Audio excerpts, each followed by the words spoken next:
Now, the latest episode of Ahsoka has certainly brought about two radically different, polar opposite opinions, with some proclaiming that this one episode has saved Star Wars from the years of mediocrity that have plagued it, while others are saying it was nothing but cheap, low-hanging member berries or nostalgia bait used to lure people in and get them excited over virtually nothing. And as is all too often the case, my take on this falls somewhere between those two extremes. I mean, yeah, I thought this fourth episode of Ahsoka, which saw another return of Hayden Christensen as Anakin Skywalker, I thought it was excellent. It's certainly among some of the best content we've gotten in the Disney era of Star Wars, as well as, you could argue, something that can be placed up there with some of the best Star Wars we've ever got. However, I don't know that I suddenly forgive and forget everything they've done wrong in the past and say Star Wars has now been saved. I don't know that I suddenly have nothing but faith and confidence in Disney going forward, just because of one great episode. If anything, all this did was score some points for Dave Filoni. It increased my hope that he could be the chosen one. It reminds me that at least someone at Lucasfilm still gets what Star Wars is all about.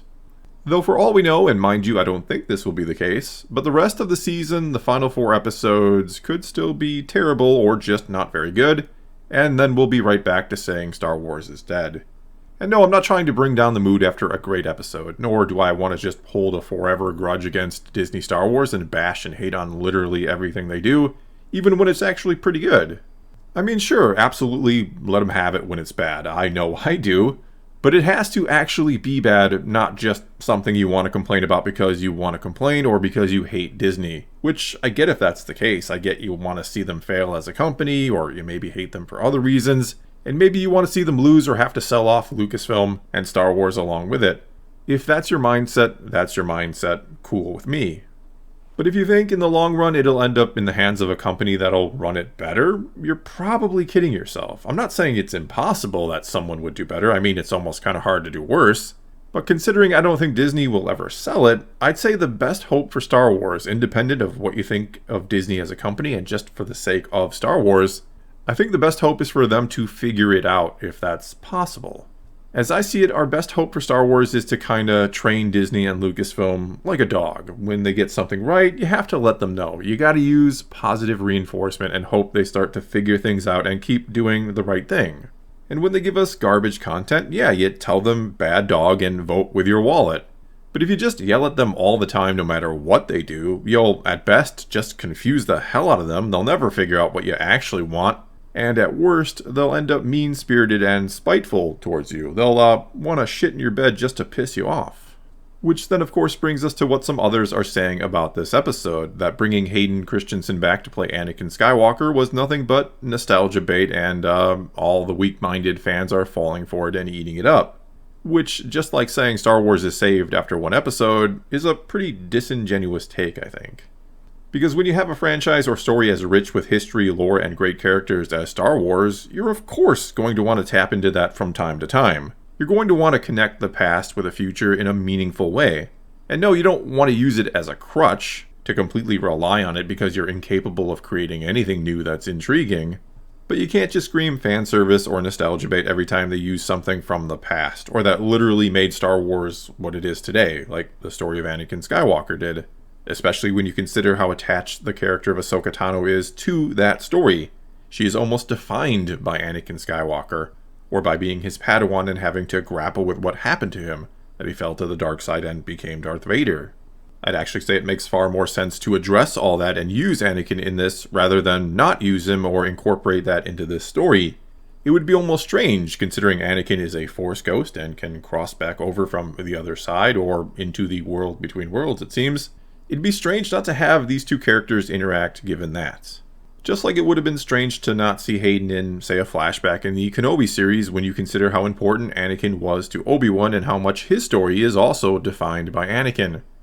It's not like he's showing up out of the blue or just to show up all the time suddenly. There are very good reasons for it.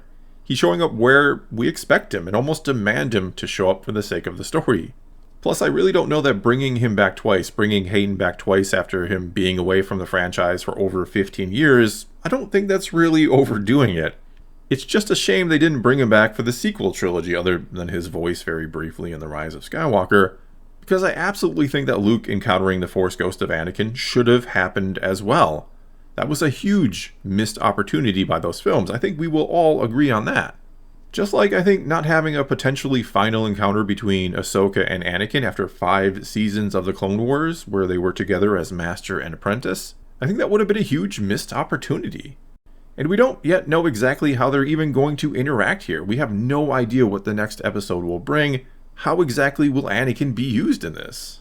But considering they're putting the next episode in a select few theaters across the US, that they're bringing it to the big screen, well, that tends to say to me that at least they think they have something pretty epic and cinematic in store for us, or so I hope. Basically here, I think it's really hard to judge all this either way just yet. It's hard to call it good or bad, nostalgia bait, or terrific Star Wars saving use of lore until we see more. But of course, wait and see takes don't get clicks on the internet, do they? Which isn't to say you can't or shouldn't put your hopes or fears out there, or speculate or theorize. That's absolutely part of the fun of being a fan. Not to mention you have every right, as a customer especially, to put your takes out there and let Disney know what you think.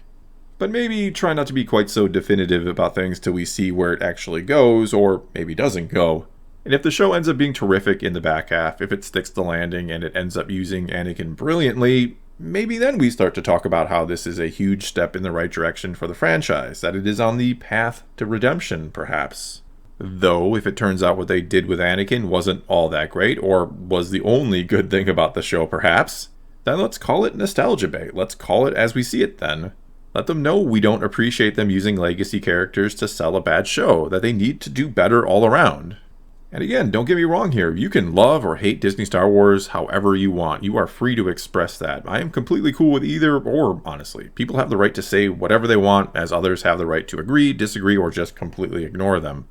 But let's at least be fair about it, and both ways. Don't be that fan that just automatically bitches about everything, or the one that sings the praises of absolutely everything Disney does with Star Wars. Because you're not helping or accomplishing much of anything by doing that. And if you actually care about Star Wars, if you want to see it get better or stay great, if maybe you have a different point of view here, you have to give your honest takes, or Disney is just going to keep ignoring the people who do nothing but hate on it all the time, and keep exploiting the people who do nothing but praise it all the time. It's really as simple as that. Well, that's going to be all I got for you this time. Now it's your turn to take to the comments below and tell me what you think about any or all of this. Do you think this show has started to save Star Wars, or is it nothing but nostalgia bait with no real substance to it? Or is it just much too early to come to any sort of final conclusions here and we should just wait and see? Or maybe you think something different entirely about all of this. Whatever you do think though, leave a comment below and let's talk some Star Wars. And until next time, thanks for watching.